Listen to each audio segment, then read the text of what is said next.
Kota Bekasi memiliki 45 OPD, organisasi perangkat daerah. Nah, turunan-turunan itulah yang nantinya akan dibahas oleh masing-masing komisi.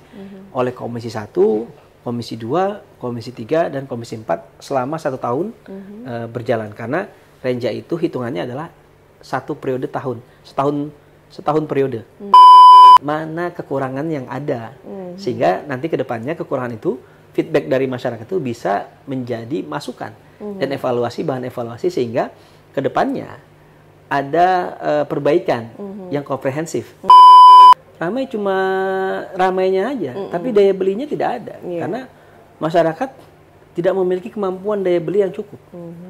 Nah, inilah yang perlu direspon oleh pemerintah pusat sebenarnya. Kebijakan apa yang nantinya bisa dilakukan oleh pemerintah pusat sehingga bisa bersinergi dengan pemerintah daerah.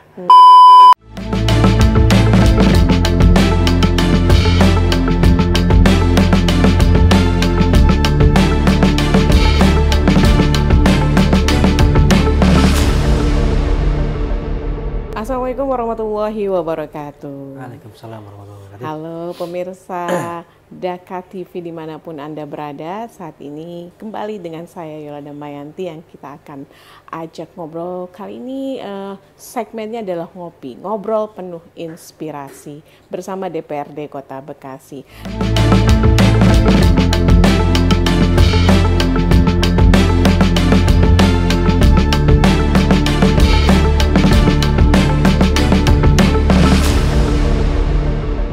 Dan alhamdulillah hari ini saya berkesempatan ngobrol sama salah seorang anggota dewan ya. Beliau ini muda, klunya ya, muda, ganteng, kata istrinya ya. Dan juga penuh inspiratif dan vokal banget kalau Anda mengikuti sosial medianya. Beliau ini bisa ada di mana aja ya. Bahkan orang meninggal pun beliau ada ya. Tapi sebelum kita sapa beliau, saya punya pantun dulu buat beliau ya. Panen jagung di lapangan. Cakep. Udah ada cakep, alhamdulillah. Dimasak jadi bakwan sama emak. Cakep. Alhamdulillah ketemu Bang Jampang yang lagi-lagi jadi dewan. Amin.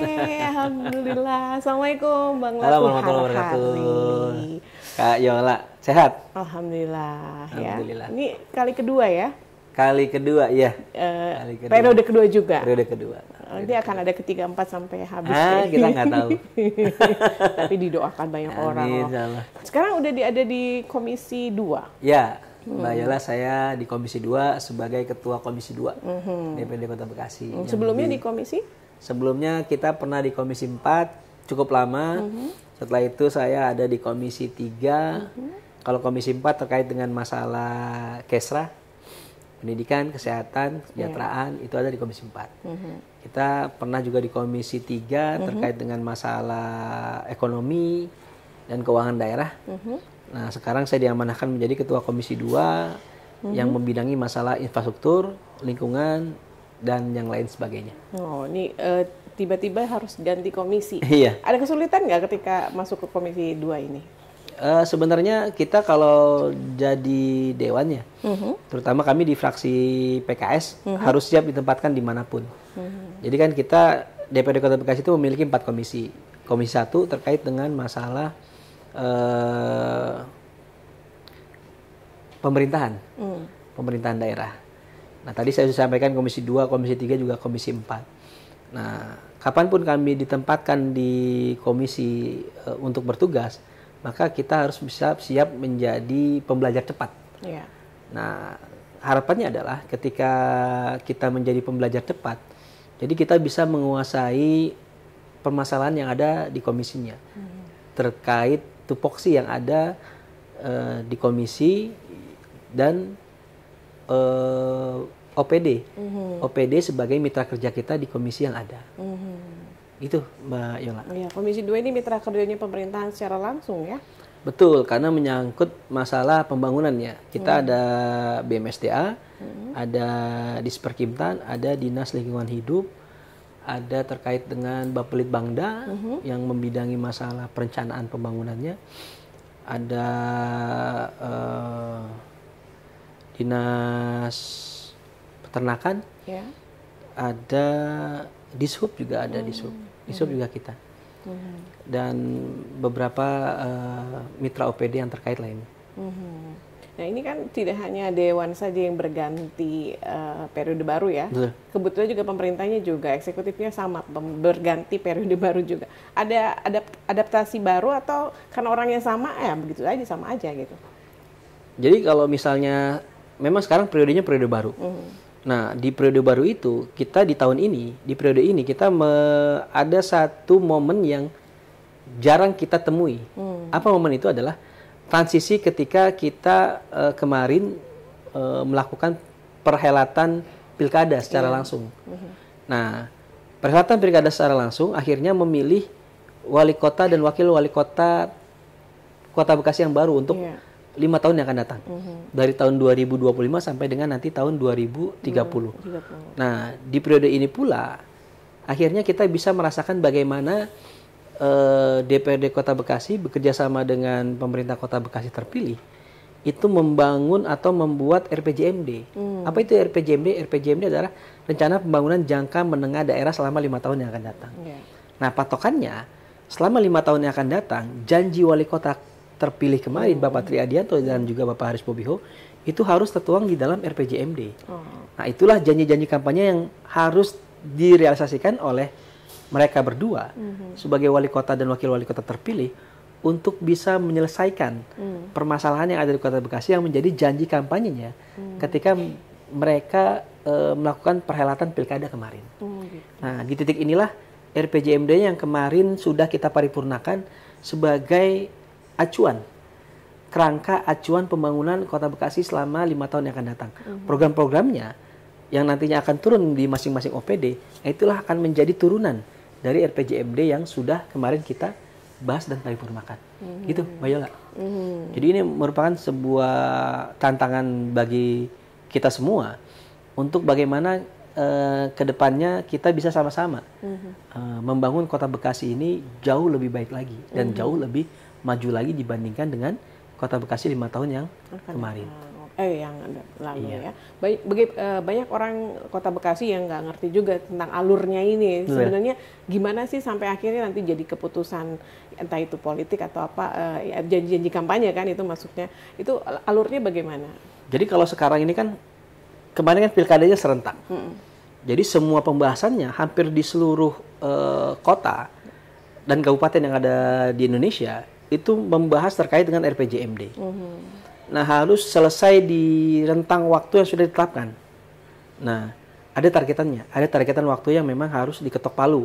RPJMD selesai di bulan sekian, terus setelah itu baru bisa pembahasan terkait dengan KUA PPAS, RKPD tahun 2026.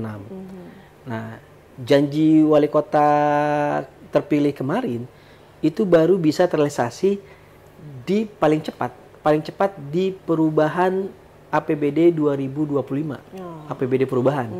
Nah, kalau itu bisa dimasukkan, makanya RPJMD itu harus segera dituntaskan dan diparipurnakan. Kenapa sebabnya? Karena kalau RPJMD-nya belum disahkan, ini kita tidak bisa merealisasikan program-program yang ada. Kenapa? Karena tidak ada kerangka acuannya. Karena dari situlah kita akan mengukur IKU-nya. IKU-nya adalah indeks kinerja utama dari masing-masing OPD. Nah, dari RPJMD lah itu akan turun kerangka-kerangka kerja, renja di masing-masing OPD yang ada di Kota Bekasi. Kota Bekasi memiliki 45 OPD, organisasi perangkat daerah. Nah, turunan-turunan itulah yang nantinya akan dibahas oleh masing-masing komisi. Oleh Komisi 1, Komisi 2, Komisi 3, dan Komisi 4 selama 1 tahun berjalan. Karena renja itu hitungannya adalah satu periode tahun, setahun periode, satu tahun periode berjalan. Nah, itulah yang menjadi acuan kita untuk sama-sama kita melihat bagaimana pembangunan yang ada, perencanaannya bisa berjalan dengan baik dan benar. Nah, itulah fungsi kami di DPRD sebagai legislator yang mengawasi dan memberikan persetujuan anggaran terkait dengan program-program apa saja yang akan direncanakan dan dilakukan oleh pemerintah Kota Bekasi ke depannya. Gitu, Mbak Yola. Iya, kenapa saya tanyakan ini? Karena orang-orang habis pilkada ini biasanya langsung nagih janji tuh. Padahal kan nggak langsung serta-merta ya. Karena saya juga karena di Komisi 2, terkait dengan masalah infrastruktur, ini kan banyak juga yang masuk. Ada jalan yang kemarin longsor, ada yang terkait dengan banjir, ada turap dan segala macamnya yang butuh perbaikan. Ketika masuk kepada kami, aspirasi-aspirasi dari masyarakat terkait dengan kapan realisasi pembangunannya. Nah ini kan sampai dengan saat ini belum bisa terrealisasi. Kenapa? Karena tadi kita baru menyelesaikan RPJMD-nya, sedangkan realisasi pembangunannya setelah ini berjalan. Jadi ada step-stepnya. Nah, karena ini RPJMD-nya sudah kita sepakati, sudah kita sahkan, makanya tinggal nantinya bagaimana wali kota untuk bisa merealisasikan janji-janji kampanyenya, terutama terkait dengan masalah infrastruktur, perbaikan, pembangunan, dan hal-hal yang lainnya yang menyangkut dengan hak dari masyarakat Kota Bekasi. Nah, inilah yang memang saat ini sedang kita bahas dan insya Allah beberapa bulan ke depan akan kita sahkan terkait dengan RPJMD sudah, tinggal RKPD dan pembahasan KUA PPAS-nya.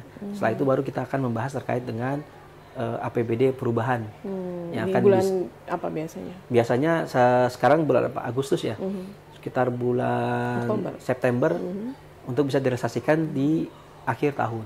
Akhir tahun. Ada perubahannya di Betul. situ ya. Nah, Bang Latu ini kan baru menjabat beberapa bulan jadi anggota dewan lagi.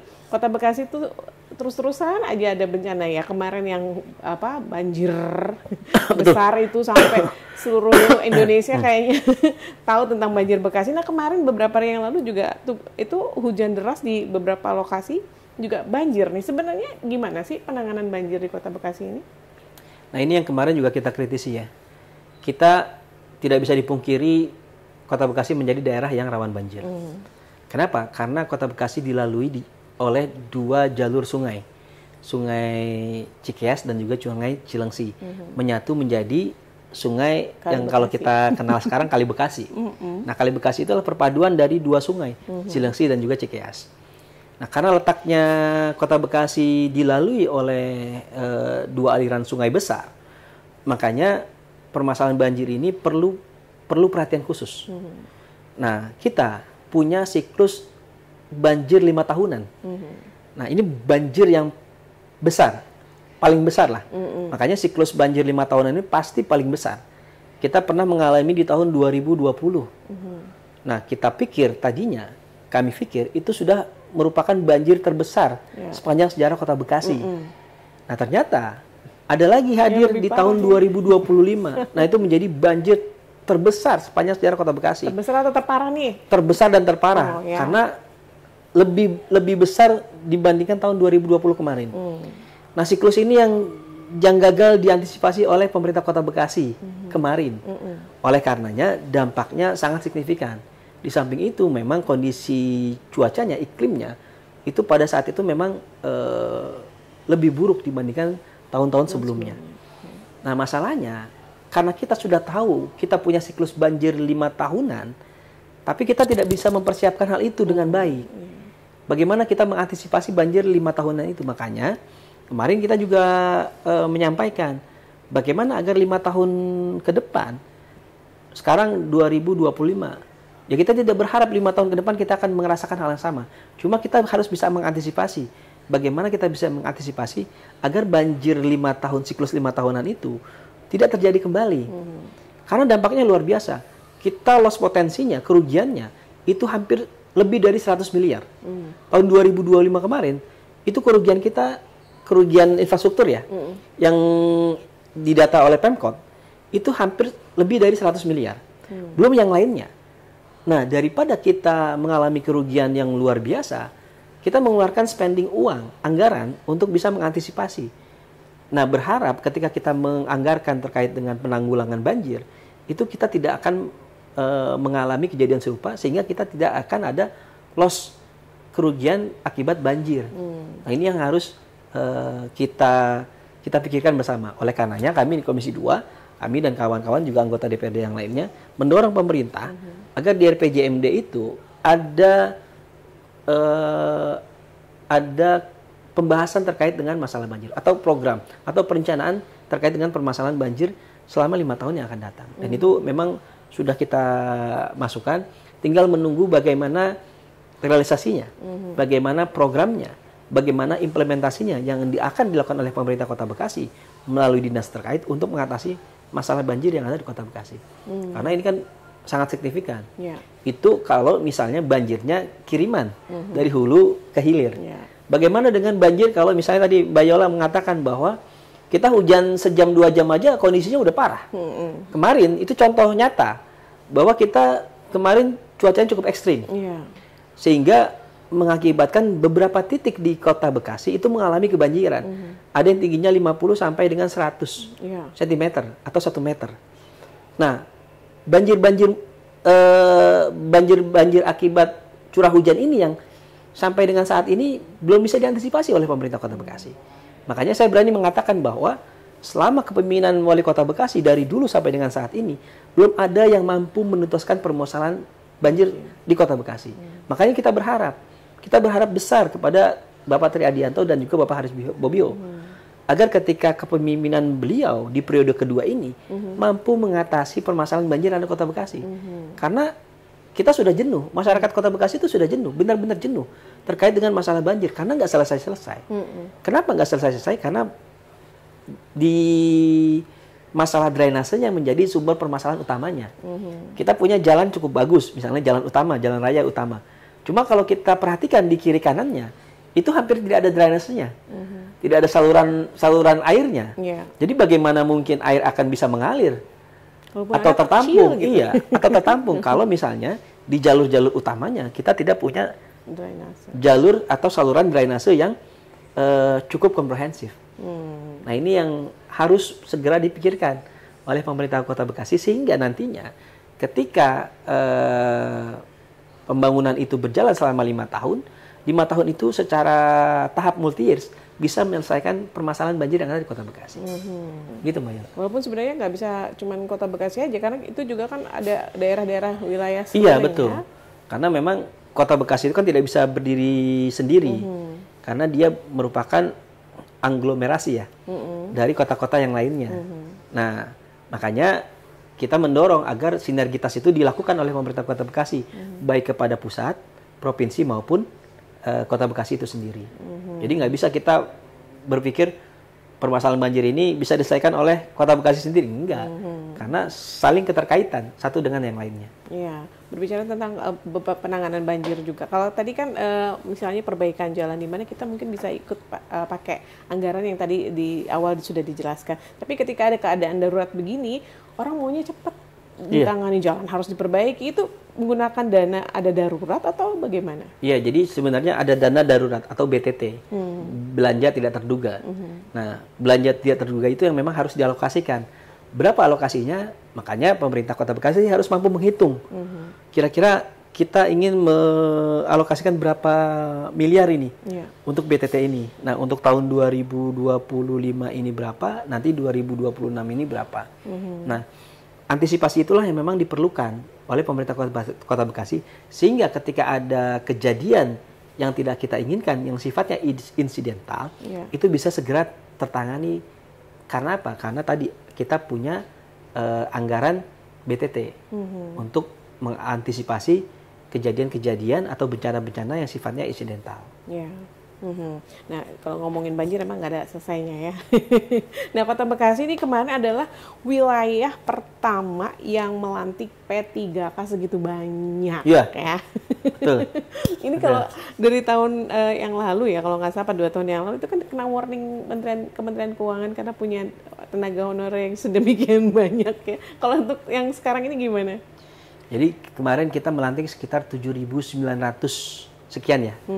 P3K yang ada di Kota Bekasi. Nah, Kota Bekasi itu punya hampir 11.000 lebih. 11.000 lebih tenaga kerja honorernya. Kalau dulu namanya TKK.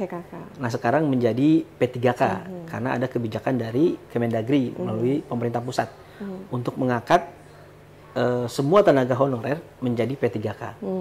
Masalahnya kemarin kita hanya dialokasikan apa ya istilahnya ya, penempatannya itu cuma 7.000 sekian, 8.000. 8.000. Nah, yang lolos hanya 7.900 sekian. Nah, kita punya permasalahan nih sebenarnya Mbak Yola. Kenapa? Ada ribuan lain tenaga honorer atau TKK yang belum dilantik menjadi P3K. Nah, ini kan menjadi pertanyaan karena secara waktu pengabdian mereka juga mengabdi cukup lama untuk pemerintah Kota Bekasi dan sangat membantu pemerintahan Kota Bekasi sampai dengan saat ini. Nah, oleh karenanya kita mendorong agar pemerintah Kota Bekasi untuk bisa memperjuangkan TKK yang belum diangkat menjadi P3K ini agar bisa diangkat, segera diangkat. Karena kan pembiayaan gaji dan segala macamnya juga cost sharing dengan pemerintah kota, ada pembebanan. APBD Kota Bekasi berapa, dari pusat juga berapa.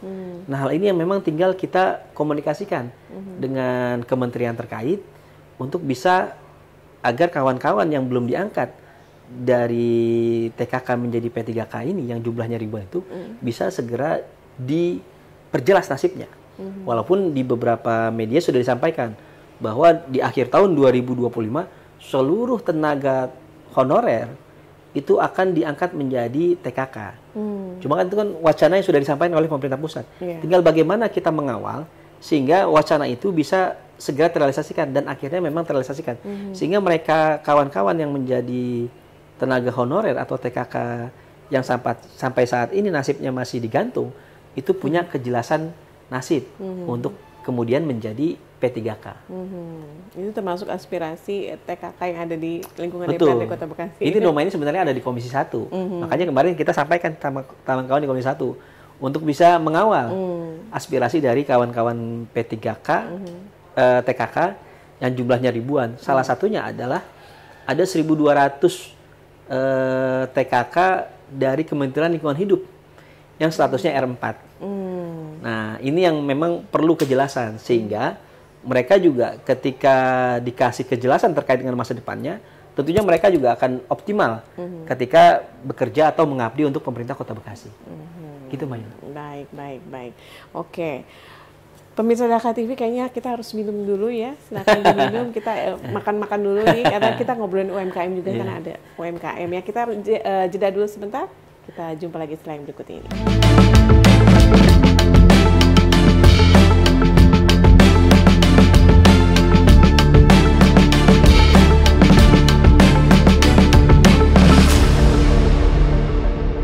Anda masih bersama kami dalam ngobrol penuh inspirasi bersama saya Yola Damayanti dan juga Bang Latu Harhari, Ketua Komisi 2 DPRD Kota Bekasi. Tadi kita sudah sedikit ngobrol tentang banjir ya di Kota Bekasi yang dalam beberapa bulan ini sudah 2 kali terjadi ya.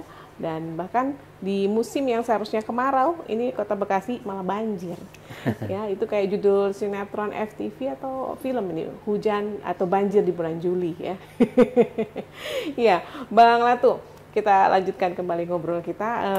Kemarin saya sempat lihat di media sosial ya, Kota Bekasi ini adalah kota yang ongkos transportasinya termahal. Yeah. Kok bisa ya? Kenapa tuh kira-kira tuh Bang Latu? Ini jadi salah satu hal yang cukup memprihatinkan ya. Karena kemarin dirilis di media sosial juga Kota Bekasi ini menjadi salah satu kota dengan ongkos atau biaya transportasi termahal. Jumlahnya sekitar 1,9 juta per bulan yang harus dikeluarkan oleh masyarakat Kota Bekasi untuk bisa mencapai dari titik tertentu, dari titik dia awalnya sampai dengan ketujuan. Nah, biaya itu kan dengan jumlah yang harus dikeluarkan 1,9 juta per bulan itu menjadi hal yang cukup membebani nih sebenarnya bagi masyarakat Kota Bekasi. Kenapa hal itu bisa terjadi? Secara hitungannya, kita berada di urutan pertama dibandingkan kota-kota yang lainnya. Ada Depok, lanjutnya dan segala macamnya tuh. Ada 10. Nah, ini salah satu faktornya adalah tadi Kota Bekasi juga menjadi kota yang secara tingkat kemacetannya itu cukup tinggi. Jadi kemacetan Kota Bekasi cukup tinggi sehingga mengakibatkan salah satu faktor biaya transportasi masyarakat Kota Bekasi itu menjadi tinggi juga. Jadi berbanding lurus. Nah, problemnya adalah bagaimana kita bisa menyelesaikan permasalahan macet yang ada di Kota Bekasi. Nah, salah satunya adalah transportasi nih. Transportasinya harus kita benahi. Bagaimana kita merubah mindset masyarakat Kota Bekasi yang tadinya biasa kemana-mana memakai angkutan pribadi, baik itu motor maupun mobil, harus bisa beralih kepada transportasi umum atau massal yang lainnya, terutama angkot. Nah, kalau kita ngelihat angkot yang ada di Kota Bekasi, Mbak Yola, ini kan cukup memprihatinkan kondisinya. Hidup segan mati Hidup tak mau segan ya? mati tak mau. Kondisinya cukup memprihatinkan. Dari segi kelayakannya juga sebenarnya banyak yang tidak layak. Kalau tidak mau kita sebut semuanya. Jadi hampir semua angkot yang ada di Kota Bekasi kondisinya tidak layak. Jauh dari kata layak untuk bisa sebagai moda transportasi. Nah, kita sebenarnya ngiri. Iri dengan DKI yang punya Jaklingko. Yang moda transportasinya luar biasa dibenahi. Pertama, angkotnya dibenahi secara secara kendaraannya diperbagus. Ada AC-nya, ada fasilitas yang lainnya, sehingga masyarakat merasa nyaman ketika menaiki angkot. Yang kedua, dipakai sistemnya by the service dan digitalisasi melalui aplikasi, sehingga tidak ada lagi istilah angkot yang ngetem, karena nggak ngejar setoran dari jumlah penumpang yang diantarkan, tapi ditarget saja, sehingga diberikan subsidi oleh pemerintah daerahnya. Nah, kami DPRD Kota Bekasi sama menginginkan hal yang sama, dan saya juga yakin masyarakat yang ada di Kota Bekasi juga menginginkan hal yang sama, sehingga Kota Bekasi memiliki angkutan yang serupa dengan yang ada di DKI Jakarta dengan Jaklingko-nya, atau yang ada di Surabaya dengan Warawirinya. Sama sistemnya, memakai basisnya aplikasi by the service, ada subsidi dari pemerintah daerahnya, sehingga supir-supir angkotnya digaji. Jadi tidak lagi ngejar setoran dan segala macam. Nah, ini kita nantinya akan membuat ekosistem transportasi yang lebih menyeluruh, komprehensif. Nah, siapa yang diuntungkan? Yang diuntungkan adalah masyarakat Kota Bekasi. Nah, berharap nantinya ketika transportasinya kita benahi, macetnya juga makin akan berkurang. Nah, kalau mindsetnya atau perubahan dari sikapnya, perubahan mental kita, masyarakat Kota Bekasi tidak lagi menggunakan kendaraan pribadi, beralih kepada angkutan umum massal yang ada di Kota Bekasi, jumlah mobil atau transportasi atau kendaraan yang ada di Kota Bekasi pastinya akan berkurang. Kalau kita lihat antrian yang ada di traffic light kan, kita lihat ya, banyak kan masih kendaraan pribadi. Sedangkan transportasi umumnya itu sedikit sekali kalau kita bandingkan ya. Nah, kita berharap nanti ke depannya tidak lagi seperti itu. Jadi kalau misalnya ke depannya kita bisa merubah mindset masyarakat Kota Bekasi untuk mau menaiki transportasi massal atau umum, itu kendaraan volumenya tidak lagi banyak, sehingga perjalanannya akan membuat jadi lancar. Tidak lagi kita temukan kemacetan, sehingga efisiensi, waktu, biaya, dan yang lain sebagai macamnya yang akan mengikuti perkembangan itu akan bisa kita tekan. Sehingga kalau tadi sampaikan oleh Mbak Yola bahwa ongkos atau biaya transportasi kita yang 1,9 juta sekian, itu saya yakin bisa kita tekan kalau nantinya kita bisa merubah moda transportasi itu jauh menjadi lebih modern. Gitu, Mbak Yola. Sambil ngitung-ngitung UMR Kota Bekasi, UMK ya berapa, terus dipotong lagi sama buat transportasi, sisanya dikit gitu. Makanya. Kalau dilihat ya, Bang Latu, di Kota Bekasi itu spesial untuk alat transportasi ini. Kita punya LRT, kita punya KRL, Transpatriot, ya. Itu kan sebenarnya udah bisa beda dengan wilayah-wilayah yang nggak mungkin tidak terjangkau LRT, ada yang tidak terjangkau KRL gitu. Sebenarnya permasalahannya untuk mengganti aja kan sebenarnya untuk ganti transportasi pribadi ke yang massal. Tapi kenapa susah banget? Jadi sebenarnya kita Kota Bekasi ini diuntungkan dari sisi akses kemudahan transportasinya ya. Betul. Tadi disampaikan kita punya LRT, kita punya akses kereta cepat WUS. Oh iya, betul. Naiknya cukup kita ke Halim dekat. Halim. Kita punya Trans Patriot. Kita punya bis kita yang sekarang sedang berjalan. Dan masih banyak moda-moda transportasi yang lainnya. Nah, cuma masalahnya semuanya itu belum terintegrasi. Oh gitu. Belum terintegrasi secara menyeluruh. Nah, kalau semuanya sudah terintegrasi, ada feedernya yang dari untuk bisa mengangkut ke tempat-tempat moda-moda transportasi yang sudah berjalan. Maka ini yang kita harapkan nantinya.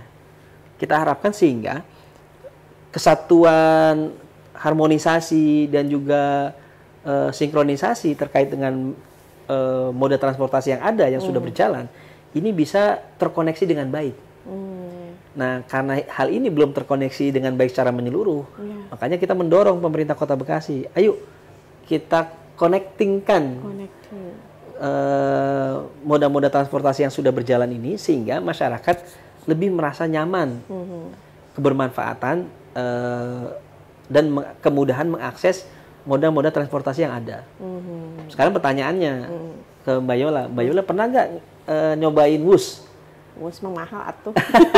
LRT udah, KRL udah, bis kita udah. Bagaimana tanggapannya? Nah, respon dari tanggapan masyarakat itulah yang memang menjadi feedback bagi kita sebagai regulator, bagi pemerintah Kota Bekasi sebagai regulator untuk bisa mengevaluasi mana kekurangan yang ada. Sehingga nanti ke depannya kekurangan itu feedback dari masyarakat itu bisa menjadi masukan dan evaluasi, bahan evaluasi sehingga ke depannya ada perbaikan yang komprehensif dari transportasi yang ada di Kota Bekasi.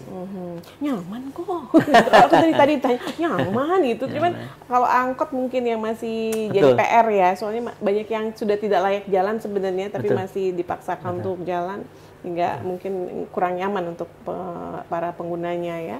Jadi untuk transportasi sebenarnya nyaman, cuma connecting tadi itu ya, bukan connecting people itu Nokia. Jadi kalau di Jakarta kan begitu, ketika kita turun dari KRL kita bisa pilih mau naik Transjakarta, MRT atau LRT bisa di Duku Atas ya. Tapi di Bekasi belum ada ya seperti itu, jauh-jauh jaraknya. Tapi memang cukup membantu Bang Latu. Untuk yang tidak terjangkau KRL, mereka bisa pilih ke LRT karena kan ujung ke ujung ya gitu. Jadi walaupun nanti di tengah-tengahnya juga ada connectingnya tadi. Nah, itu yang mungkin perlu diperhatikan sama pemerintah Kota Bekasi. Nah, kita beralih ke dari arah transportasi, kita ke tentang UMKM nih. Nah, zaman pandemi itu saya menyaksikan sendiri ya betapa girohnya, semangatnya orang-orang Kota Bekasi yang tadinya tidak pernah berbisnis jadi berbisnis, ini mengangkat jiwa-jiwa entrepreneurnya orang-orang Kota Bekasi. Itu benar-benar dibina waktu pandemi kan, karena memang pemasukan dari situ kan. Setelah pandemi selesai kayaknya nggak terdengar lagi gitu. Gimana kalau dari DPRD sendiri, Komisi 2 dalam hal ini, apa yang dilakukan untuk para UMKM ini? Jadi sebenarnya ketika pandemi kemarin, kita menghadapi kondisi yang sangat sulit, bukan lagi cukup sulit, sangat sulit. Dan itu berimplikasi atau berdampak kepada seluruh elemen masyarakat dan juga seluruh kondisi dari yang mampu maupun yang tidak mampu, masyarakat yang berkecukupan maupun masyarakat yang masih berkekurangan. Nah, sehingga ada stimulus kebijakan yang dilakukan oleh pemerintah pusat. Jadi kemarin itu ketika pandemi ada kebijakan dari pemerintah pusat untuk bagaimana mendorong UMKM. Karena backbone-nya, pondasinya itu lebih kepada UMKM untuk bisa survive dari sisi ekonomi. Nah, sehingga dengan adanya stimulus program pemerintah terkait dengan subsidi untuk pembiayaan UMKM yang jumlahnya sekitar 2 juta kalau nggak salah. Itu akhirnya bisa membantu, cukup membantu para pelaku UMKM yang ada di Kota Bekasi yang kondisinya pada saat itu cukup terpukul, Mbak Yola. Nah, oleh karenanya pemerintah juga melalui APBD juga mengalokasikan anggaran untuk bisa tadi memberikan bantuan subsidi kepada UMKM yang ada di Kota Bekasi. Nah, pada saat ini kita sudah melewati kondisi di mana pandemi sudah tidak ada lagi karena berakhir di tahun 2022 kemarin. Nah, sekarang kita ingin kondisinya rebound. Rebound bagaimana kondisi kita bisa pulih. Karena dampak dari pandemi ini cukup panjang ternyata. Yeah. Nah, bagaimana kebijakan pemerintah Kota Bekasi terkait dengan UMKM yang ada di Kota Bekasi. Nah, pemerintah Kota Bekasi juga masih memberikan perhatian khusus kepada UMKM melalui Dinas Koperasi dan UMKM. Yaitu ada di tupoksi di Komisi 3 kalau saya tidak salah. Nah, itu memberikan perhatian, bantuan atau program bagi UMKM yang ada di Kota Bekasi. Walaupun jumlahnya tidak bisa seperti ketika kondisi yang ada di masa pandemi. Karena kalau masa pandemi ada bantuan dari pemerintah pusat. Nah, kita juga menghimbau agar kepada baik itu pemerintah pusat, pemerintah provinsi maupun pemerintah daerah Kota Bekasi untuk bisa lebih memberikan perhatian kepada UMKM. Karena tolak ukur ekonomi yang ada di kita ini, terutama di Kota Bekasi, itu banyaknya ditopang oleh UMKM. Sehingga perhatian pemerintah terhadap UMKM ini menjadi hal yang sangat penting. Yeah. Nah, contoh kasus kemarin terkait dengan Bangli. Bangli, bangunan liar di penertiban Bangli yang ada di sepadan kali yang ada di Kota Bekasi, sungai yang ada di Kota Bekasi, terutama di Kalimalang dan wilayah-wilayah lainnya. Kan pemerintah provinsi melalui programnya KDM sedang giat-giatnya menggalakkan penertiban Bangli. Betul. Masalahnya, Bangli yang ditertibkan itu kebanyakan adalah pelaku UMKM. Yeah. Nah, pertanyaannya, ketika Bangli itu ditertibkan, kita sangat mendukung. Kami DPRD Kota Bekasi dan Komisi 2 sangat mendukung terkait dengan masalah penertiban Bangli itu. Memang perlu ditertibkan. Tapi permasalahannya ketika ditertibkan, dirapikan atau diratakan bangunan liarnya, kan belum ada solusi dari pemerintah Kota Bekasi selanjutnya. Mau ditaruh kemana mereka ini? Mau ditempatkan kemana mereka ini? Mau direlokasi kemana pelaku-pelaku UMKM ini? Ketika pendaringannya, kalau kata orang Betawi itu pendaringannya, hajat hidupnya atau mata pencariannya itu sudah diratakan, sudah dihancurkan karena adanya program penertiban bangunan liar tersebut. Yeah. Nah, oleh karenanya kemarin kami juga menyampaikan, jangan cuma kita bisa hanya menertibkan, tapi kita juga bisa memberikan pemberdayaan yang lainnya. Bikinlah spot atau tempat-tempat apa istilahnya ya, sentra UMKM. Jadi dibikin spot-spot di daerah-daerah yang memang cukup strategis sehingga daerah-daerah tersebut menjadi satu destinasi wisata kuliner UMKM yang ada di Kota Bekasi. Kita bisa contoh ke Jogja misalnya yang lihat. Ditertibkan iya, tapi diatur, ditata dengan baik. Atau daerah-daerah yang lainnya yang memang bisa menjadi contoh rujukan bagi kita, pemerintah Kota Bekasi, untuk bisa mengembangkan atau mensupport UMKM yang ada di Kota Bekasi. Nah, hal ini yang sampai dengan saat ini belum terlihat dari kebijakan pemerintah Kota Bekasi terkait dengan tadi penertiban bangunan liar dan pemberdayaan UMKM ketika sudah ditertibkan oleh pemerintah Kota Bekasi. Itu banyak. Ditertibkan tapi ditampung ya. Betul. Tapi mungkin kaget ya, nggak ngerti juga kalau ternyata KDM akan melakukan operasi besar-besaran di sekitar sungai di Kota Bekasi gara-gara banjir itu kan. Makanya kebijakannya itu harus dilihat secara komprehensif menyeluruh. Iya, jangan cuma viralisasi saja. Kalau kebijakan viralisasi gampang, cuma kan tidak ada solusinya. Kalau menjadi viral, iya, terkenal, iya. Tapi apakah itu menjadi solusi? Belum tentu. Itu Mbak Yola. Baik ya. Ngomongin bangunan liar jadi ingat ya. Ternyata banyak warga yang protes juga nih. Pemerintah Kota Bekasi yang jadi kena imbasnya juga ya, kan? Betul. Termasuk anggota dewan? Dapat pengaduan-pengaduan? Banyak. banyak yang sampai kepada kita. Oh gitu. Nah, tadi tidak hanya UMKM saja yang waktu masa pandemi itu dapat perhatian lebih, tapi juga masalah ketahanan pangan. Sampai kalau tidak salah Dinas Ketahanan Pangan dibangun setelah pandemi itu kan, tadinya nggak ada, diadakan Dinas Ketahanan Pangan kalau saya tidak salah, ingatkan saya. Nah itu juga sekarang udah nggak ada lagi tuh. Dulu kan ada Ada, masih Dinas Ketapang masih ada. Iya masih ada, tapi ininya tidak terdengar gitu, atau memang nggak diekspos aja kali gitu. Kalau UMKM kan dulu begitu dibina sama Dinas Koperasi dan UMKM begitu masif. Sekarang nggak tahu gimana gitu, apakah masih ada mungkin ya. Kemudian ketahanan pangan juga sama, dikasih apa tuh yang ember buat lele dan kangkung dan segala hidroponik. Sekarang juga kenapa tidak diteruskan saja, karena seperti kita tahu cuaca semakin nggak menentu saat ini ya, itu berimbas juga kepada ketahanan pangan yang harga-harganya melambung tinggi. Kenapa itu juga nggak di-up lagi, Bang Leto? Jadi sebenarnya Dinas Ketahanan Pangan juga masih memberikan pemberdayaan kepada masyarakat terkait dengan tadi tupoksi dari Dinas Ketahanan Pangan. Karena Dinas Ketahanan Pangan juga berada di Komisi 2 juga ya.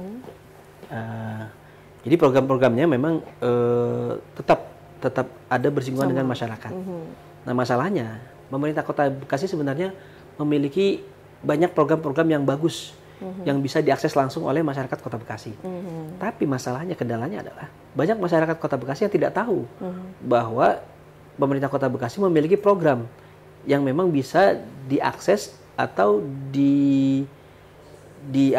dirasakan atau diberikan untuk masyarakat Kota Bekasi.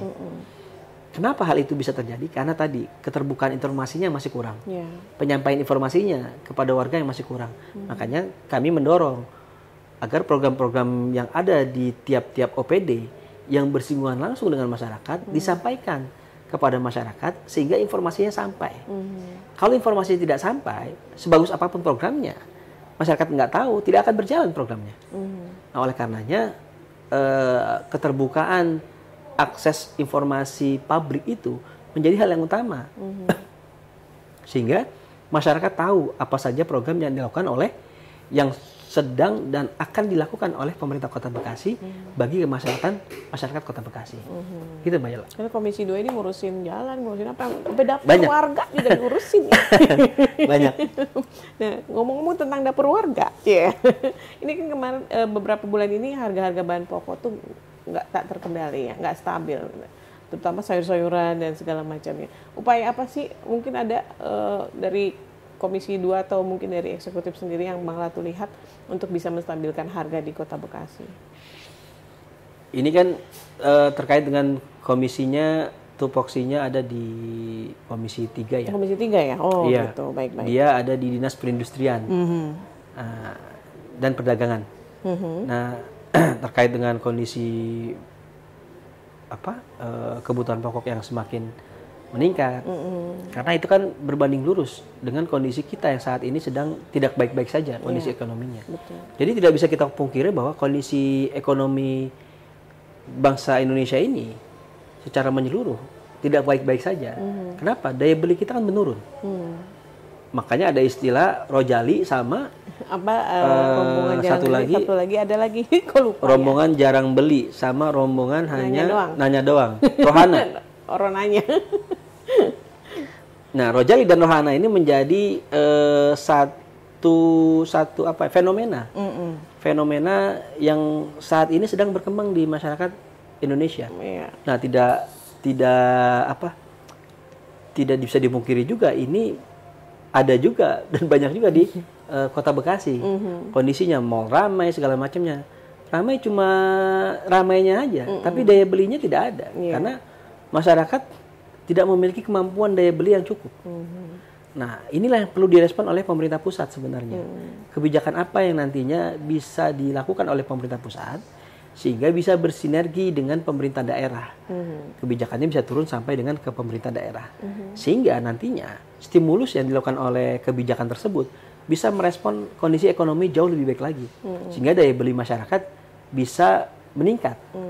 Nah, kalau daya beli masyarakat meningkat, maka geliat pertumbuhan ekonomi pasti akan berjalan lebih baik dan grafiknya akan menanjak. Naik, ya. Nah, itu yang kita harapkan, stimulus yang dilakukan oleh pemerintah pusat.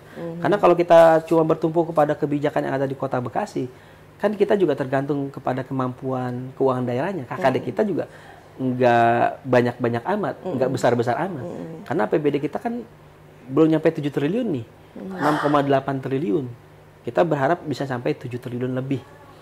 Nah, dibandingkan dengan APBD Kota DKI Jakarta, Provinsi DKI Jakarta, kita jauh.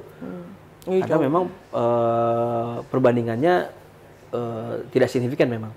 Tapi dibandingkan dengan wilayah yang lain, angka 6,8 atau 7 triliun APBD Kota Bekasi yang memang sedang kita galakan dan kita giatkan ini menjadi tantangan tersendiri.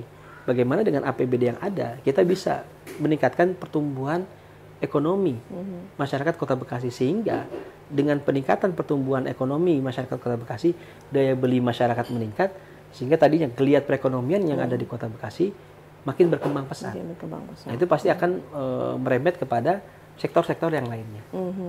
Kalau Bang Latu masuk Rojali atau Rohana? Saya Rojali aja. Malu kalau nanya. Kalau nanya lu ya, takut mukanya kelihatan ya, tadi viralin lagi ya. Ini kan tadi ngobrol-ngobrol tentang Rojali Rohani, jadi ada mall, kemudian apartemen, itu masuk domainnya Komisi 2 juga. Ya, yang banyak, dan apartemen bahkan ditinggalkan gitu aja, nggak laku atau gimana, saya nggak ngerti. Itu juga berpengaruh juga kan untuk tata kota dan segala macamnya. Jadi kita di Kota Bekasi ini secara pembangunan, mall kita tidak kekurangan mall. Kita juga tidak kekurangan apartemen. Kita banyak sekali mall dan apartemen yang ada di Kota Bekasi. Yang paling terbaru adalah Pakuan Mall, yang sempat menjadi bangunan yang paling tinggi se-Kota Bekasi secara bangunannya. Nah, ini kan menjadi penanda sebenarnya, sinyalemen bahwa pembangunan Kota Bekasi sesungguhnya masih on the track. Masih on the track. Tapi kalau kita melihat lebih dalam lagi, sesungguhnya ini menjadi sebuah hal yang patut kita pertanyakan. Kenapa? Okupasi dari apartemen yang ada di Kota Bekasi kan juga sesungguhnya tidak banyak. Jadi banyak apartemen yang kondisinya kosong, atau punya orang tapi tidak ditinggali. Nah, ini menjadi faktor, apakah memang sengaja tidak ditinggali, atau memang apartemen yang tidak laku, atau memang perilaku masyarakat kita Kota Bekasi yang belum bergeser dari rumah tapak menjadi bangunan vertikal. Nah, ini yang menjadi perhatian kita juga, karena tadi praktek-praktek terkait dengan apartemen yang kosong yang diperjualbelikan atau disewakan yang secara ilegal ini menjadi perhatian juga dari pemerintah Kota Bekasi untuk bisa menertibkan, sehingga nantinya PAD kita tidak lagi mengalami kebocoran, atau bisa meningkatkan dari sisi faktor PAD-nya, baik itu pajak maupun retribusinya. Nah, hal-hal ini yang menjadi PR bagi pemerintah Kota Bekasi ke depannya. Akan seperti apa pembangunan yang ada di Kota Bekasi? Apakah kita akan memperbanyak bangunan mall yang ada di Kota Bekasi? Apakah kita akan meningkatkan bangunan apartemen yang ada di Kota Bekasi? Atau kita punya strategi perencanaan yang lainnya? Sehingga tata Kota Bekasi ini menjadi lebih baik lagi.